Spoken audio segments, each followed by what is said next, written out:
দেশের দক্ষিণ পশ্চিম অঞ্চলের প্রবেশদ্বার এবং মেঘনা নদীর অববাহিকায় অবস্থিত লক্ষ্মীপুর জেলা প্রাকৃতিক সৌন্দর্য আর মেধার নগরী হিসেবে পরিচিতি থাকলেও স্বাস্থ্যসেবায় এই জেলাটি এখনও অনেকটা পিছিয়ে। স্বাধীনতার দীর্ঘ সময় পেরিয়ে গেলেও লক্ষ্মীপুরবাসীর জন্য একটি সরকারি মেডিকেল কলেজ ও হাসপাতাল এখন সময়ের দাবি। মেঘনা নদীর কোল ঘেঁষা এই জনপদে একটি মেডিকেল কলেজ প্রতিষ্ঠিত হলে তা কেবল চিকিৎসা ক্ষেত্রেই নয়, বরং এই অঞ্চলের সামগ্রিক আর্থসামাজিক উন্নয়নে এক বিরাট মাইল ফলক হিসেবে চিহ্নিত হবে। লক্ষ্মীপুর জেলা সদর, রামগঞ্জ, রায়পুর, রামগতি ও কমলনগর এই 5টি উপজেলা নিয়ে গঠিত। জেলা পরিসংখ্যান ব্যুরোর সর্বশেষ তথ্য মতে প্রায় 1534.7 বর্গ কিলোমিটার আয়তনের এই জেলায় বর্তমান জনসংখ্যা প্রায় 22 লাখ ছাড়িয়ে গেছে। এই জেলার উত্তর ও পূর্বে চাঁদপুর ও নোয়াখালী জেলা, দক্ষিণে ভোলা ও বরিশাল এবং পশ্চিমে মেঘনা নদী ও বরিশাল জেলা অবস্থিত। এই জেলার উত্তর ও পূর্বে চাঁদপুর ও নোয়াখালী জেলা, দক্ষিণে ভোলা ও বরিশাল এবং পশ্চিমে মেঘনা নদী ও বরিশাল জেলা অবস্থিত।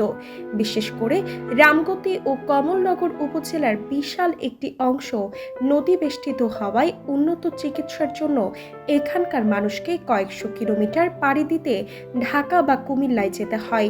জরুরি অবস্থায় উন্নত চিকিৎসার অভাবে পথে প্রাণ হারান অনেক মুমূর্ষু রোগী।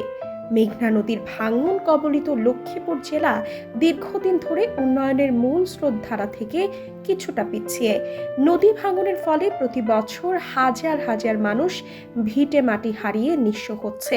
এই অসহায় মানুষের দোরগোড়ায় আধুনিক স্বাস্থ্যসেবা পৌঁছে দিতে একটি পূর্ণাঙ্গ মেডিকেল কলেজ হাসপাতালের কোনো বিকল্প নেই। এটি বাস্তবায়িত হলে মেঘনার ওপারে থাকা ভোলা বা বরিশালের মেহেন্দিগঞ্জ, হিজলা অঞ্চলের মানুষও এখান থেকে চিকিৎসা সেবা নিতে পারবে। লক্ষ্মীপুরকে বলা হয় মেধার নগরী। এই জেলার মাটি ও মানুষ জাতীয় রাজনীতি এবং প্রশাসনে গুরুত্বপূর্ণ ভূমিকা পালন করে আসছেন। এই জেলায় জন্ম নিয়েছেন বর্তমান পানি সম্পদ মন্ত্রী শহীদউদ্দিন চৌধুরী অ্যানি, সাবেক সচিব ও টেকনোক্র্যাট মন্ত্রী পদমর্যাদায় জনপ্রশাসন মন্ত্রণালয়ের বর্তমান দায়িত্ব পালন করা ইসমাইল জবিউল্লাহ, এছাড়া সাবেক রাষ্ট্রপতি মাহমুদ উল্লাহ, প্রখ্যাত কথাশিল্পী সেলিনা হোসেন, জাতীয় পতাকার অন্যতম রূপকার আ.স.ম. আব্দুর রব এর মতো দেশ বরেণ্য ব্যক্তিরা এ জেলার সন্তান। এত কৃতি সন্তানের জন্মভূমি হওয়া সত্ত্বেও একটি বিশেষায়িত চিকিৎসা ও শিক্ষা প্রতিষ্ঠানের অভাব লক্ষ্মীপুরবাসীর জন্য অত্যন্ত বেদনাদায়ক। মেডিকেল কলেজের প্রয়োজনীয়তা নিয়ে স্থানীয় বাসিন্দাদের মধ্যে তীব্র আকাঙ্ক্ষা লক্ষ্য করা গেছে। রামগতি উপজেলার বাসিন্দা সাইদুল ইসলাম বলেন, আমাদের রামগতি কমলনগর থেকে জেলা সদরে আসতেই 2 ঘন্টা লাগে। সেখান থেকে আবার কুমিল্লা বা ঢাকা যাওয়া মানে নিশ্চিত মৃত্যু ঝুঁকি। এ জেলায় একটা মেডিকেল কলেজ হলে আমরা অন্তত বাঁচার স্বপ্ন দেখব। রায়পুর উপজেলার দস্তগীর বলেন, রায়পুর রামগঞ্জ এলাকার মানুষ উন্নত চিকিৎসার জন্য চাঁদপুর বা কুমিল্লার ওপর নির্ভর করে। লক্ষ্মীপুরে মেডিকেল কলেজ হলে এই অঞ্চলের গরিব মানুষের অনেক উপকার হবে। চন্দ্রগঞ্জ উপজেলার বাসিন্দা নারায়ণ কৃষ্ণ জানান, চন্দ্রগঞ্জ একটি গুরুত্বপূর্ণ বাণিজ্যিক কেন্দ্র, অথচ এখানে একটি উন্নত সরকারি হাসপাতাল নেই। লক্ষ্মীপুর জেলার যে কোনো স্থানে মেডিকেল কলেজ হলে আমরা আধুনিক ল্যাবরেটরি ও বিশেষজ্ঞ ডাক্তারদের সেবা হাতের কাছে পাব। সদর উপজেলার বাসিন্দা আব্দুল রহমান আক্ষেপ করে বলেন, লক্ষ্মীপুরের সন্তানরা দেশ বিদেশের বড় বড় ডাক্তার, কিন্তু নিজের জেলায় তারা সেবা দেওয়ার সুযোগ পাচ্ছেন না।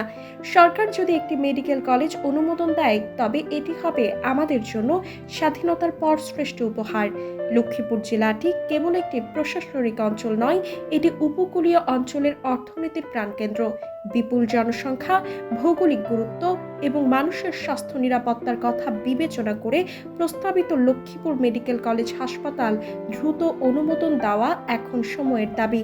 সরকারের সবার জন্য স্বাস্থ্য নিশ্চিত করার যে লক্ষ্য, তার পূর্ণাঙ্গ বাস্তবায়ন হতে পারে মেঘনা পাড়ের এই জেলায় একটি আধুনিক মেডিকেল শিক্ষা প্রতিষ্ঠান গড়ে তোলার মাধ্যমে।